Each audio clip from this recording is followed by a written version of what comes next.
오늘 우리에게 주신 하나님 말씀은 출애굽기 20장입니다. 출애굽기 20장 12절에서 17절까지 말씀입니다. 출애굽기 20장 12절에서 17절까지 말씀, 우리 구약성경 112쪽에 있습니다.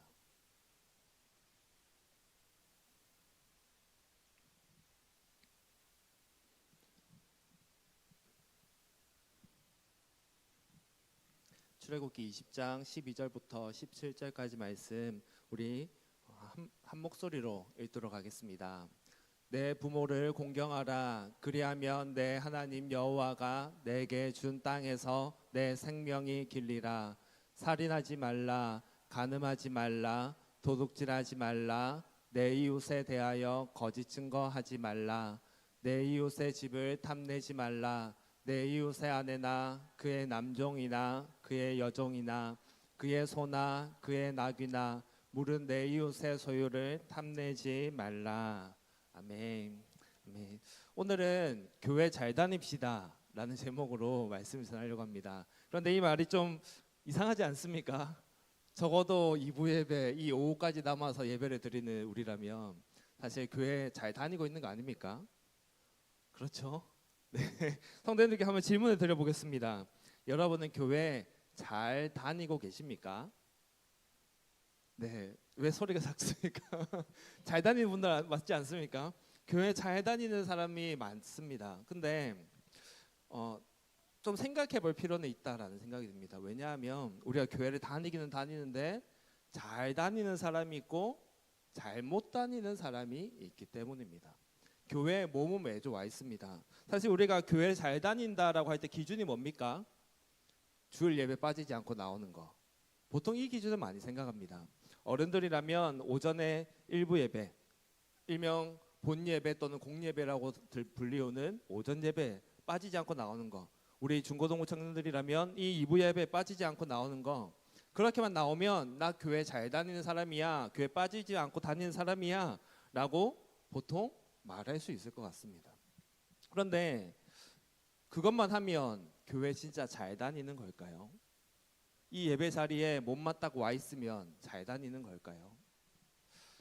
그렇지 않는 이들이 참 많습니다. 분명히 교회 몸은 와 있습니다. 근데 몸은 와 있는데 마음도 같이 와 있습니까? 몸이 와 있으면 마음도 와 있어야 됩니다. 몸과 마음과 생각이 다 교회에 와 있고 하나님을 생각하고 그래야 되는데 분명히 몸은 와 있는데 여기서도 생각은 다른 데 가 있는 사람들이 있다라는 겁니다. 그래서 교회를 빠지지 않고 다니기는 하는데 잘못 다니는 사람들, 그런 사람들이 있습니다. 그리고 그런 사람들의 삶의 모습을 보면 그 삶에서 하나님을 찾아볼 수 없는 사람들이 간혹 보게 됩니다. 그리고 우리라고 해도 내가 정말 하나님을 잘 섬기고 교회 잘 다니는 사람, 그래서 그리스도인이라고 하는 크리스찬이라는 그 이름에 걸맞는 삶을 내가 살고 있는가 돌아보면 좀 찔릴 때가 있는 것 또한 사실인 것 같습니다.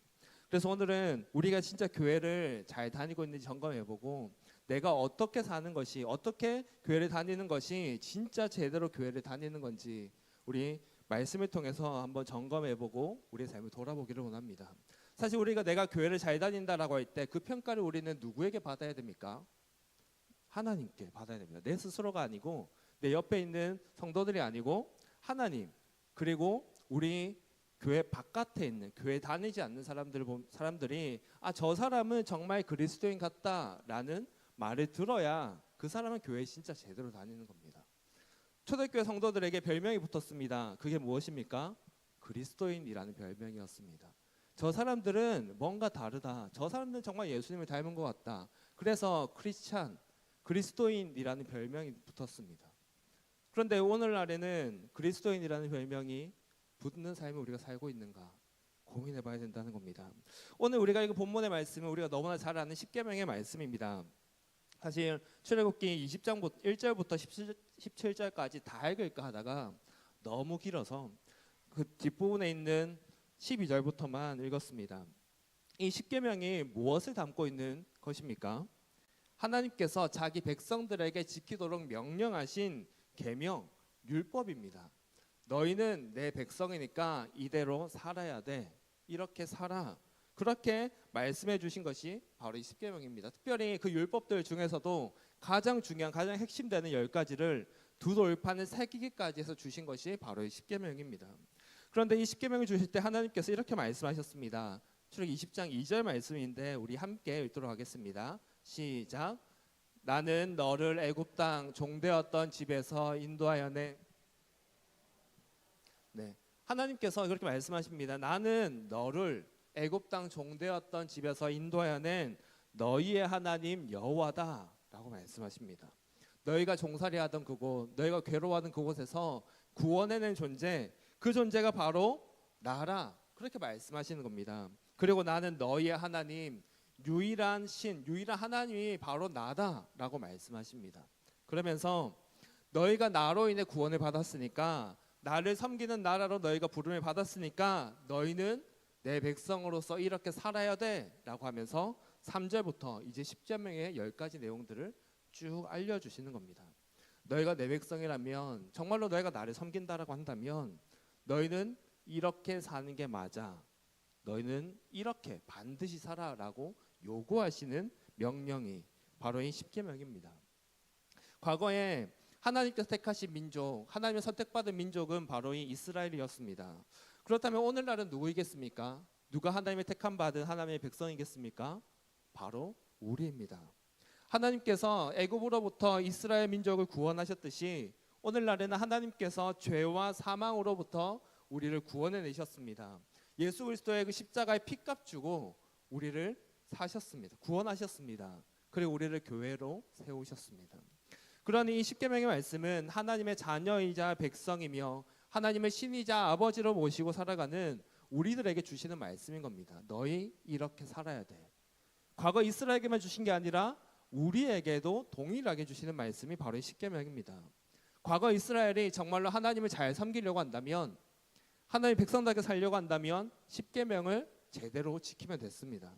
그리고 오늘날 우리가 하나님을 잘 섬기려고 한다면 앞에서 말했던 대로 교회를 잘 다닌다라는 그 말에 어울리게 살려고 한다면 우리도 이 십계명을 잘 지켜야 하는 겁니다. 그래서 이 십계명 우리가 잘 지켜야 되는데, 근데 그럴 때 이 십계명을 우리가 토시 하나 안 틀리고 그냥 그대로만 지키면 되느냐? 그건 또 아닙니다. 그대로 그냥 지키면 된다가 아니라 그곳에 담겨 있는 하나님의 목적과 하나님의 의도, 그 자세를, 삶의 자세를 우리가 배워야 한다는 것을 말합니다. 예를 들면 이렇습니다. 십계명 6계명에 있습니다. 6계명이 무엇입니까? 살인하지 말라 합니다. 13절에 나오는 살인하지 말라라고 하는 계명이 6번째 계명입니다. 우리 중에 살인한 사람이 있습니까? 없습니다. 누군가를 죽인 사람 없습니다. 그러면 우리는 6계명을 다 잘 지키고 사는 겁니까? 네. 그렇다고 한다면 제가 이렇게 질문을 던지지 않겠죠.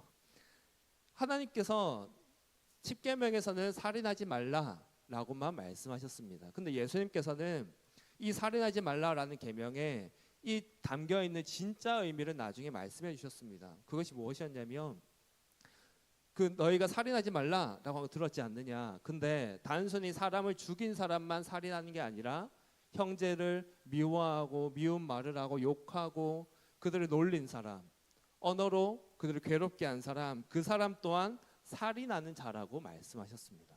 욕하고 바보라고 놀리는 사람, 그 사람도 살인을 하는 자다라고 말합니다. 다른 이들을 괴롭게 하고 아프게 하는 것까지 모두 다 하지 말라고 하는 계명이 바로 이 6번째 계명인 겁니다. 그냥 살인하지 말라가 아니라 다른 이들을 괴롭게 하지 말라 하는 계명이 살인하지 말랍니다.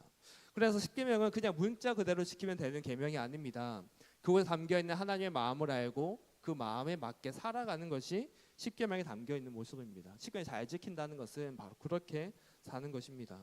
그래서 오늘은 이 10계명에 담겨 있는 하나님의 마음을 우리가 좀 살펴보면서 우리가 어떻게 하면 정말로 그리스도인답게 교회를 잘 다닐 수 있을지, 제대로 다닐 수 있을지 오늘 말씀을 나누려고 합니다.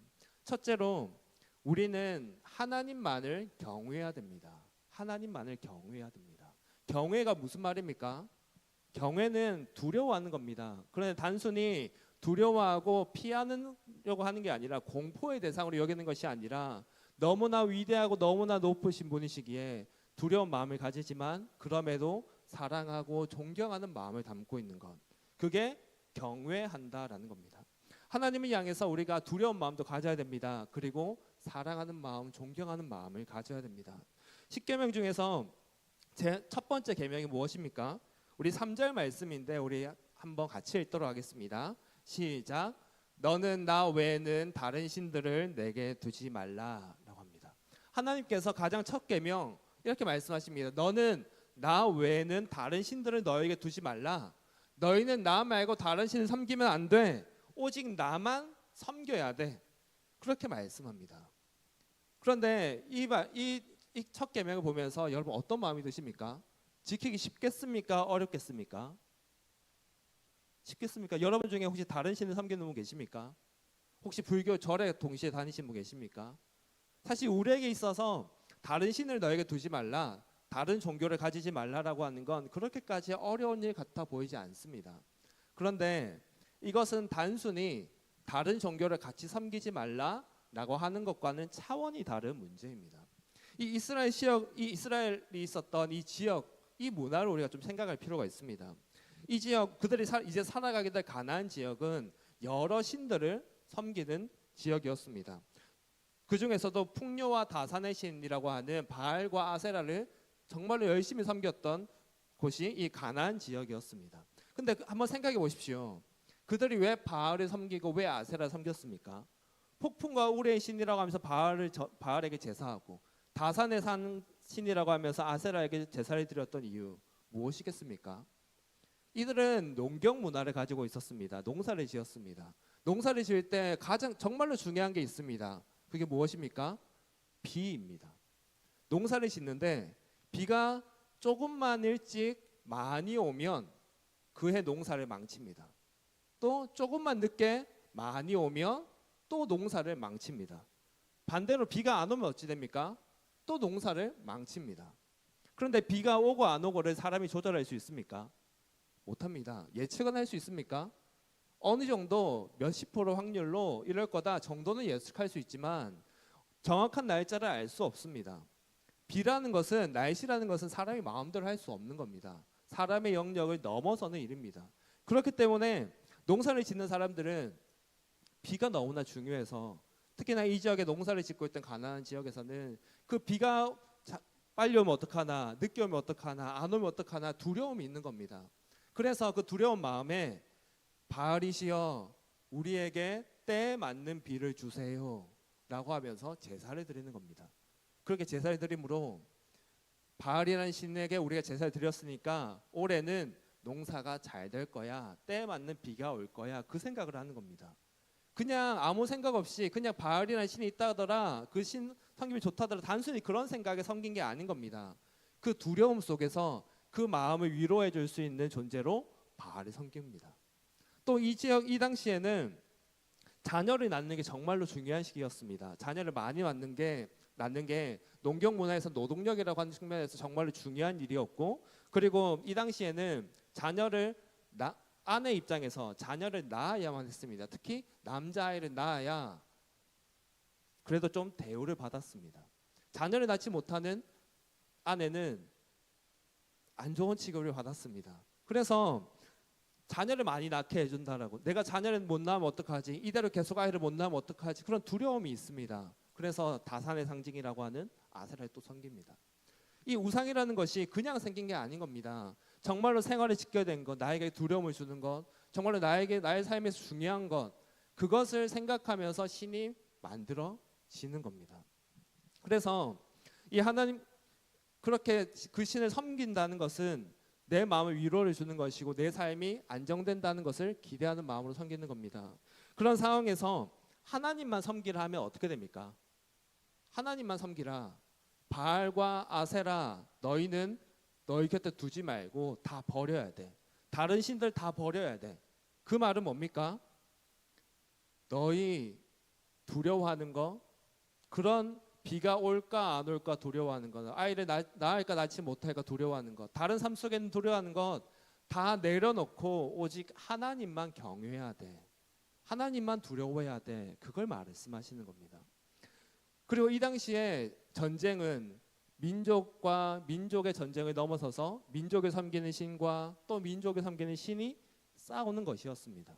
한 민족이 전쟁에서 이겼다라고 하면 그 이긴 민족의 신이 승리한 거고 패배한 민족의 신이 그 민족의 신이 패배한 겁니다. 그래서 그 다른 신을 두지 않고 다른 신을 두려워하지 않는다라는 것은 다른 민족과의 전쟁도 두려워하지 않는 것이고 그 민족에게 잘 보이려고 하는 노력도 할 필요가 없는 겁니다. 그렇게 하나님만을 두려워해라, 하나님만을 섬겨라라고 하는 게 바로 첫 번째 계명인 겁니다. 두 번째 계명, 세 번째 계명, 네 번째 계명도 다 이와 연관이 된 겁니다. 오직 하나님만 경외해라. 하나님을 경외하기 때문에 하나님의 이름 망령되이 너희 마음대로 대충 부르지 마라, 장난치듯이 부르지 마라, 하나님을 가볍게 여기지 말라라고 하시는 겁니다. 네 번째, 안식일을 지키는 것. 이 당시에는 일주일 동안 계속 일하는 게 일상이었습니다. 하루 일 안 하면 이제 재정적으로 어려움을 겪습니다. 손해를 보게 됩니다. 돈을 적게 벌게 됩니다. 그래서 이것은 생계와 밀접한 연관이 되어 있습니다. 하지만 안식일을 지킨다라는 것은 생계보다 돈을 더 많이 버는 것보다 하나님을 내가 더 중요하게 여깁니다. 내가 돈이 없어서 굶게 되는 것보다 그것보다 하나님은 제가 더 경외하고 두려워합니다. 그 마음을 고백하는 행위인 겁니다.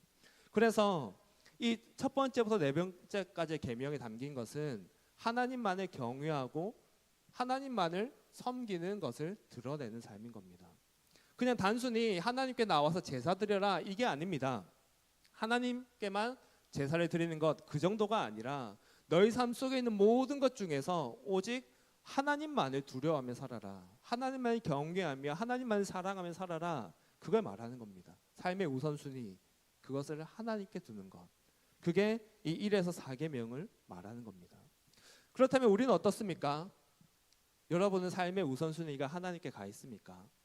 여러분이 가장 두려워하고 여러분이 가장 경외하는 것은 하나님입니까? 아니면 다른 겁니까? 사람들은 많은 두려움을 안고 살아가기도 합니다. 죽음에 대한 두려움, 이제 학생들이라면 시험에 대한 압박과 두려움, 또 취업에 대한 것, 아니면 다른 삶에 일어난 문제들, 그것도 우리의 삶을 짓누릅니다. 두렵습니다. 그래서 그것 때문에 다른 것을 의지할 때가 참 많은 것 같습니다. 재물을 의지하기도 하고 사람을 의지하기도 하고, 그러면서 하나님이 아니라 다른 것을 자꾸만 바라보게 되는 우리의 마음이 너무나 우리 삶 속에 많이 보이지 않습니까? 그런데 하나님께서 분명히 말씀하십니다. 다른 거 두려워하지 마, 다른 거 걱정하지 마, 다른 거 의지하지 마, 오직 나만 바라봐, 오직 나만 의지해. 내가 있으면 그 모든 건 아무것도 아니야. 내가 다 채워줄 거고 너희의 인생 책임져 줄 거야. 그러니까 다른 거 보지 말고 나만 바라보면 돼. 그렇게 말씀하시는 겁니다. 정말로 여러분 삶 가운데 가장 경외하는 것, 가장 두려워하는 것, 가장 사랑하는 그 대상이 하나님이 되기를 바랍니다. 그래서 다른 것이 눈에 들어오는 게 아니라 하나님만 눈에 들어오며 정말로 주님 경외하며 살아가는 우리 모두가 되기를 축복합니다. 두 번째로 우리는 하나님을 경외하는 삶을 살아야 합니다. 앞에서는 하나님을 경외하는 마음, 하나님을 가장 우선으로 여기는 마음이었다면 두 번째는 경외하는 것이 삶으로 나타나야 한다는 것을 말하고 있습니다. 십계명을 잘 보십시오. 앞에서 4계명까지 11절까지에서는 하나님을 어떻게 섬겨야 되는지 말하고 있었습니다. 하나님을 경외한다는 게 어떤 건지 그걸 말하고 있었습니다. 그런데 5계명부터는 이제 가정과 사회에서 지켜야 할 것들을 다 말하고 있습니다. 하나님께서 자기 백성들에게 요구하시는 것, 사실 하나님께 제사 드리는 것, 하나님 경외하는 것만 얘기하려고 한다면 4계명까지면 충분합니다. 적어도 제사에 대한 것만, 하나님 섬기는 것에 대해서만 얘기하려고 한다면 그걸로 충분합니다. 오늘날로 따지면 우리가 예배 드리는 것, 교회에서 섬기는 것만 말한다고 한다면 4계명까지면 충분합니다. 그런데 하나님께서는 10계명을 주시면서 5번째부터 10번째까지 계명해서 이제 거기서 더 나아가서 가정과 사회에서 하지 말아야 될 것, 해야 될 것들을 말씀하고 계시는 겁니다. 하나님께서 자기 백성들에게 요구하시는 것은 단순히 제사만이 아니라 예배만이 아니라 삶의 영역까지도 다 뻗쳐 나가 있다라는 겁니다. 이 5계명부터 10계명의 내용들을 세세하게 너무 다 살펴보기에는 시간이 너무 많이 걸려서 그렇지는 않겠습니다. 하지만 간략하게 이 내용들을 살펴보면 이렇습니다. 5계명에서 부모와의 관계 속에서 부모를 공경하며 살라고 명령하십니다. 부모가 어떻게 하든지 관계하지 말고 내가 너에게 준 부모, 그 부모를 공경하면서 섬기며 살아야 돼. 그렇게 말씀합니다. 6계명에서 살인하지 말라고 하셨습니다. 그러면서 앞에서 나누었듯 형제와 이웃을 괴롭게 하지 말고 사랑하고 용서하며 살라고 말씀하셨습니다. 7계명에서 간음하지 말라라고 하셨습니다. 가정을 파괴하지 말고 한 남자와 한 여자가 한 몸을 이루어서 서로 사랑하며 정결하게 거룩하게 살라고 명령하셨습니다. 8계명에서 도둑질하지 말라고 하셨습니다. 너의 이웃의 것을 훔쳐가거나 빼앗지 말라 하시는 겁니다. 그럼으로써 그들의 재산을 보호하고 현재 주어진 것에 만족하며 살라라고 말씀하시는 겁니다. 9번째 계명에서 내 이웃에 대해 거짓 증거하지 말라 하셨습니다. 거짓 증거하는 것은 법정에서 거짓 증언을 하면서 이제 악인인데 심판받아야 되는데 뇌물이나 다른 것을 받음으로써 그 사람을 의인으로 만드는 것을 말합니다. 의를 바꾸는 것이고 악한 것을 선하게 바꾸는 것을 말합니다. 그렇게 거짓말하지 말고 너희 욕심 부리지 말고 정직하게 선하게 살라고 말씀합니다. 마지막 10번째 계명에서 이웃의 것을 탐내지 않도록 하며 그들을 보호하고 만족하면서 그렇게 살라고 말씀합니다. 6가지 이 실천이 담긴 계명, 그것들이 이 5에서 10계명에 담겨 있습니다. 그런데 한번 생각해 보십시오. 이것들 많이 보는 것이지 않습니까? 우리가 세상에서 많이 보지 않습니까? 이 당시에도 마찬가지였습니다. 소위 권력이 있다라고 하는 사람들, 힘이 있다고 하는 사람들은 다 하는 것들입니다. 부모를 공경하지 않는 거, 내가 과거에 어릴 때는 부모가 힘이 더 강하니까 어떻게 할 수 없었다면 부모가 점점 나이가 들어감에 따라서 이제 자기 마음대로 할 수 있습니다. 부모 버리고 마음대로 사는 사람 얼마나 많습니까, 세상에. 그리고 살인하지 말라 하는 거, 이 당시에는 실제로 살인하는 사람도 있었습니다. 그뿐만이 아니라 폭력이나 힘을 통해서 권력을 통해서 다른 이의 것을 빼앗고 괴롭게 하는 사람들 너무나 많았습니다.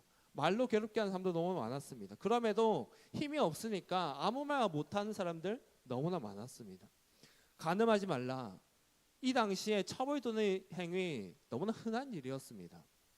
강제로 할 뿐만이 아니라 음란하게 하는 것도 너무나 흔한 일이었고 심지어 우상 숭배하는 곳에서는 그냥 제사의 한 부분으로 간음이 행해지기도 했습니다. 집단으로 그 행위가 이루어지기도 했습니다. 그렇게 이 나와 있는 이 6가지 있는 것들, 좀 힘이 있다는 사람들, 권력을 가지고 있다는 사람들 다 하는 겁니다. 그리고 힘 없는 사람들은 억울해도 아무 말 못하고 당하고만 있어야 되는 일이었습니다. 그런데 하나님께서 자기 백성들에게 요구하십니다. 너희는 힘이 있어도 권력이 있어도 재물이 있어도 그렇게 살면 안 돼. 왜 안 됩니까? 왜 힘이 있는데 사용하지 못합니까? 왜 힘이 있고 권력인데 마음대로 하지 못합니까? 하나님이 계시기 때문입니다. 사람들은 뭐 아무 말 못하더라도 하나님이 살아계시기 때문에, 하나님이 두렵기 때문에 못하는 겁니다. 하나님을 경외하는 삶의 모습이 이렇게 삶의 영역 속에서 나타나야 한다는 겁니다. 사람들이 아무 말 못하더라도 네 마음대로 할 수 있더라도 하나님을 경외하기 때문에, 하나님을 두려워하기 때문에 하지 마. 하나님의 뜻대로 살아. 그렇게 말씀하시는 겁니다. 이것을 보면 하나님께서 자기 백성에게 요구하시는 게 단순히 재물이나 제사에 있는 게 아님을 우리는 너무나 분명하게 알게 됩니다. 하나님을 두려워하는 게, 하나님을 경외하고 사랑하는 게 삶의 영역 속에서, 선택 속에서 나타나야 한다는 것을, 그것을 요구하신다는 것을 우리는 너무나 분명하게 알게 됩니다. 우리 말씀을 하나 보도록 하겠습니다. 이사야 1장 11절 말씀입니다. 우리 함께 읽도록 하겠습니다. 시작. 여호와께서 말씀하시되 너희의 무수한 재물이 내게 무엇이 유익하뇨? 나는 수량의 번제와 살찐 짐승의 기름에 배불렀고 나는 수송아지나 어린 양이나 수염소의 피를 기뻐하지 아니하노라. 하나님께서 이사야 선지자를 통해서 남유다 왕국에게 하시는 말씀입니다. 나 너희가 드리는 제사 싫어. 그렇게 말씀합니다. 너희가 드리는 제사, 제물 나 안 받을 거야. 그거 받아도 나 전혀 기쁘지 않아. 그렇게 말씀하십니다. 왜 기쁘지 않습니까? 분명히 하나님께서 드리라고 하신 대로 제물도 깨끗하게 잘 준비해서 드립니다. 제사도 열심히 드립니다. 막 월삭이나 이런 정한 것들, 절기들 열심히 다 지킵니다. 그런데 하나님이 왜 싫어하십니까? 왜 안 받는다 하십니까? 그들의 삶 속에 악이 가득했기 때문입니다. 그들의 삶 속에 악이 가득했기 때문에 아무리 하나님 앞에 나와서 제사를 열심히 드리고 제물을 잘 준비해 드려도 하나님이 그거 안 받는다 하시는 겁니다. 이사야 1장 17절 이렇게 말씀합니다. 선행을 배우며 정의를 구하며 학대받는 자를 도와주며 고아를 위하여 신원하며 과부를 위하여 변호하라. 하나님이 요구하시는 겁니다. 너희가 제사 백날 드려봐야 나 안 받을 거니까 그에 앞서서 제사 드리는데 그것만 신경 쓰는 게 아니라 선행을 배워 정의를 구하며 살아. 학대받는 자들, 고난받는 자들, 억울하게 당하는 자들 좀 도와줘. 고아, 과부, 억울해도 말도 못하고 있는 그들, 거짓 증언하는 자들 때문에 억울하게 고통받고 있는 자들, 그들을 위해서 네가 좀 변호하는 사람이 되어줘. 그렇게 이야기를 하는 겁니다. 너희가 내 앞에 나와서 선한 척, 하나님 잘 섬기는 척, 경외하는 척 해봤자 소용없어. 너희 삶을 보면 딱 답이 나온다 라고 하시면서 하나님께서 정말 너희가 나를 경외한다면, 정말 너희가 나를 섬기고 싶다면, 정말로 내가 너희에게 주는 복을 받고 싶다면 너희 옆에 있는 어려움 당하는 자들을 외면하지 말라고 하십니다. 그리고 너희부터가 선하게 제대로 살라고 말씀합니다. 사실 조금만 거짓말하면, 조금만 현실과 타협을 하면, 좀 모른 척하면 우리의 삶이 사실 더 편해질 수 있습니다. 손해 안 봐도 됩니다. 쓸데없다고 할 수 없지만 그냥 굳이 사서 손가락질 안 봐도 됩니다. 그런데 하나님의 뜻대로 살고자 한다면 어떻게 해야 됩니까? 내가 나서서 어려움을 담당해야 됩니다. 학교에서 요즘에는 그래도 좀 뜸하지만 예전에 엄청 이슈가 된 게 있습니다. 왕따 문제. 학교에 왕따가 있는 경우가 있으면 그 왕따를 아이들이 모두가 괴롭히는 거 아닙니다. 그것을 주도하는 무리가 있습니다. 주도하는 무리가 왕따를 합니다. 그런데 거기서 왕따를 두둔하며 도와주면 어떻게 되는지 아십니까? 이제 도와주려고 나섰던 내가 왕따가 됩니다. 여러분의 자녀에게 너희 반에 왕따 있냐? 왕따 도와줘. 말씀하실 수 있겠습니까? 참 쉽지 않은 문제입니다. 왕따, 고난 당하고 있는 자들, 박해받고 있는 자들, 힘들어하고 있는 자들, 그들을 도와주라 라고 말은 하는데, 성경에서 분명히 말씀하시는데 그렇게 하면 참 많은 경우 우리에게 손해가 찾아옵니다. 귀찮은 일이 생기고 내가 오히려 뒤집어쓸 때도 있고 내가 어려움 당할 때가 있는 겁니다. 그런데 하나님께서는 우리에게 무엇을 요구하십니까? 그래도 너희는 선을 행해라 하십니다. 그래도 섬기라 하십니다. 그래도 너희는 그들을 변호하며 연약한 자들, 어려움 당하는 자들을 보호해 주라 말씀하십니다. 왜입니까? 하나님이 살아계시니까. 하나님이 살아계시니까 우리는 그렇게 해야 된다라고 말하는 겁니다. 정말로 하나님을 경외한다면, 정말로 하나님을 사랑한다면 하나님께서 우리 옆에 보여주시는 그들을 우리가 섬겨야 됩니다. 그게 진짜 그리스도인답게 사는 겁니다. 교회를 내가 잘 다닙니다. 교회를 열심히 다니고 있습니다. 라고 말하면서 내 옆에 있는 어려움 당하고 있는 자들을 외면하고 있다면 하나님께서 말씀하십니다. 그거 교회 잘 다닌 거 아니야. 너희가 진짜 교회를 잘 다닌다고 한다면, 내 백성이라면 가서 도와. 그래야 내가 너희의 제사, 너희 예배 받을 거야. 적어도 이사야에서 그렇게 말씀하고 있는 겁니다. 우리 자신을 좀 돌아봅시다. 우리는 교회 잘 다니고 있습니까? 우리는 그리스도인답게 살고 있습니까? 하나님을 경외하고 있습니까? 혹시 교회를 떠나면 하나님을 경외하고 하나님을 생각하는 것도 다 끝나고 있지는 않습니까? 사실 조금 부끄러운 이야기일 수 있습니다. 저는 교육자의 삶을 살고 있습니다. 그러고 나니까 저의 삶 속에서 가장 중요하고 가장 많은 에너지를 쏟는 날이 언제겠습니까? 주일입니다. 주일에 모든 사역을 마치고 어느 정도 정리까지 하고 집에 딱 들어갑니다. 들어가고 나면 사실 진이 빠집니다. 그래서 막 이렇게 팍 퍼집니다. 그러고 나서 그날 저녁을 막 퍼져서 있다가 월요일까지도 그게 여파가 미쳐가지고 막 퍼져 있을 때가 있습니다. 근데 그때 어느 순간 제 안에 무슨 생각이 드는지 아십니까? 끝났다라는 생각이 듭니다. 그러면서 퍼집니다. 내가 할 일, 내가 해야 될 중요한 일 끝났다라고 하면서 팍 퍼져버립니다. 근데 문득 생각하는데 이게 참 잘못된 거다라는 생각이 들었습니다. 저는 물론 교육자이기 때문에 가장 중요하게 맡겨진 사명이 교회를 섬기고 우리 사무소에 세워가는 일들입니다. 가장 중요한 일이 맞긴 합니다. 하지만 하나님께서 저를 그냥 교회에서 예배 인도하는 사람으로 세운 것은 아닙니다. 하나님께서는 제가 교회에서만 일하도록 저를 부른 게 아니라 삶의 전 영역 속에서 하나님을 경외하며 하나님과 동행하며 살기를 원하셨고 그런 존재로 저를 부르셨습니다. 강도사이기 이전에 그리스도인으로 먼저 부르셨습니다. 그런데 교회 일이 딱 끝나고 나면 끝났다라는 마음이 드는 겁니다. 내 할 일 끝났으니까 이제 내 마음대로 해도 되겠구나. 내 하고 싶은 것, 그동안 못했던 건 다 하면 되겠구나 라는 마음으로 막 퍼져버리더라고요. 근데 잘못된 거 아닙니까? 제 할 일 다 끝난 겁니까? 이제 다 놔도 되는 겁니까? 다 제 마음대로 살아도 되는 겁니까? 아닙니다. 제 삶의 전 영역을 하나님께 맡겨드린다라고 한다면 물론 쉬어야 되는 건 맞습니다. 에너지를 많이 소모했기 때문에 쉬어야 되는 건 맞습니다. 하지만 적어도 그 마음을 먹으면 안 됩니다. 끝났다가 아니라 하나님 안에서 쉼을 누리고 다시 재충전해서 또 한 주를 또 살아내기 시작해야 됩니다. 끝은 없습니다.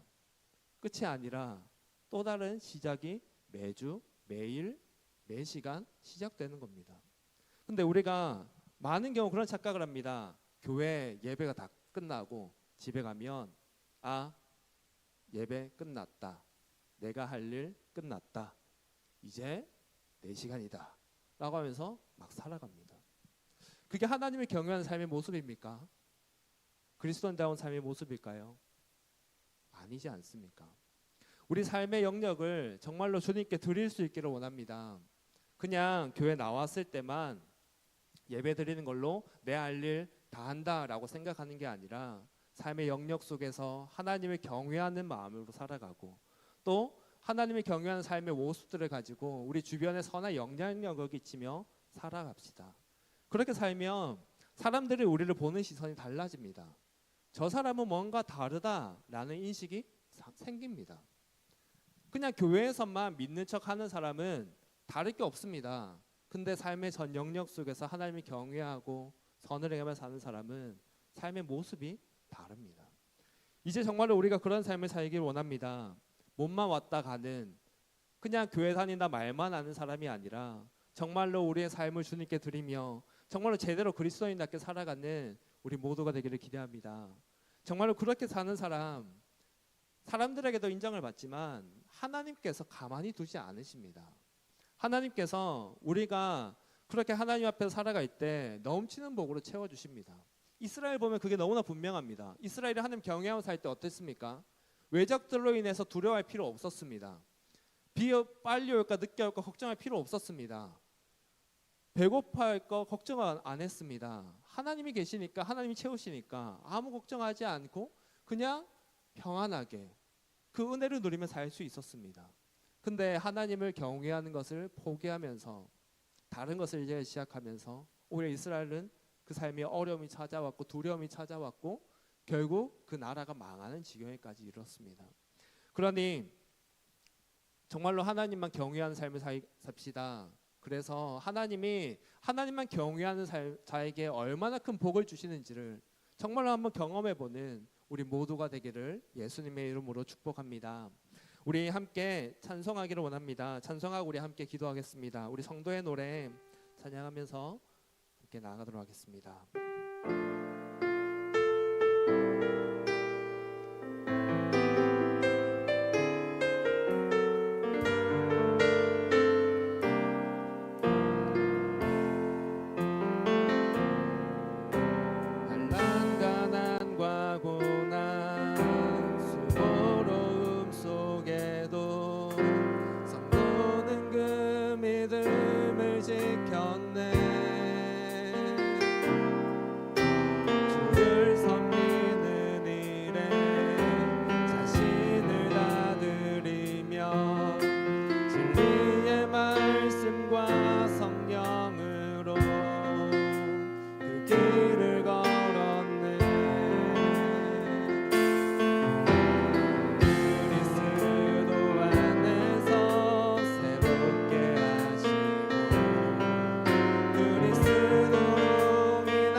가장 사랑했던 건 무엇이었습니까? 우리가 가장 두려워하며 경외했던 건 무엇입니까? 우리가 가장 의지했던 것은 또 무엇입니까? 정말로 이제 하나님을 가장 경외하며 주님만 붙들고 살아가는 내가 되기를 원한다고 하나님께 결단하며 기도합시다. 그리고 교회를 떠나는 순간 하나님을 내려놓았던 것, 이제 하나님 그렇게 살지 않겠습니다. 하나님 이제는 정말로 하나님을 경외하며 삶의 선 영역 속에서 주님 바라보며 살겠습니다. 우리 그렇게 결단하며 우리 함께 주여 한번 외치고 기도하며 나가도록 하겠습니다. 주여, 아버지 하나님, 아버지 하나님, 아버지 우리의 모습들을 주님으로 고백합니다. 하나님이 경외하지 않고 다른 것들을 의지하며 다른 것들을 두려워하며 살았습니다. 다른 것들을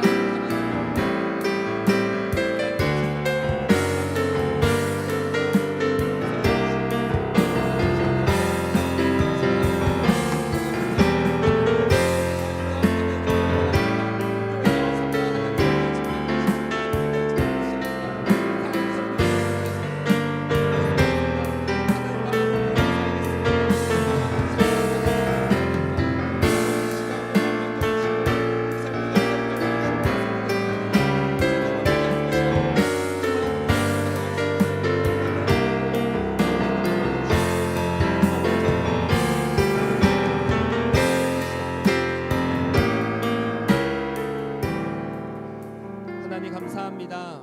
우리를 하나님 자녀 삼아주시고 하나님 백성 삼아주셔서 감사합니다. 그런데 하나님 우리 삶을 돌아봤을 때 우리 삶에 참 연약한 부분들이 많았습니다. 하나님 잊고 살 때가 많았습니다. 몸은 교회에 와 있는데 우리 마음은 다른 데 가 있을 때가 많았습니다. 하나님을 경외한다라고 말은 하면서 실제로는 다른 것을 더 두려워하고 의지하고 사랑했던 저희의 모습들 용서하여 주시옵소서. 이제는 하나님 정말 하나님만을 경외하며 살기를 원합니다. 그리고 그것이 우리의 입술의 고백으로 이 순간으로 끝나는 것이 아니라 우리의 삶으로 뻗어가서 우리의 삶의 전 영역 속에서 하나님을 경외하는 것이 나타나기를 원합니다. 그래서 하나님의 뜻을 따라서 선을 행하며 살게 해주시고 연약한 자들 도우며 살게 해주시고 무엇보다 하나님 복음을 전하며 또 이 세상 가운데 하나님을 증거하는 삶을 살아갈 수 있는 저희들이 될 수 있도록 붙들어 주시옵소서. 그래서 정말로 하나님의 인정을 받는 삶을 살게 해주시고 정말로 주께서 주시는 은혜들을 마음껏 받아 누리는 우리 모두가 될 수 있도록 붙들어 주시옵소서. 감사합니다. 살아계신 예수님 이름으로 기도드렸습니다.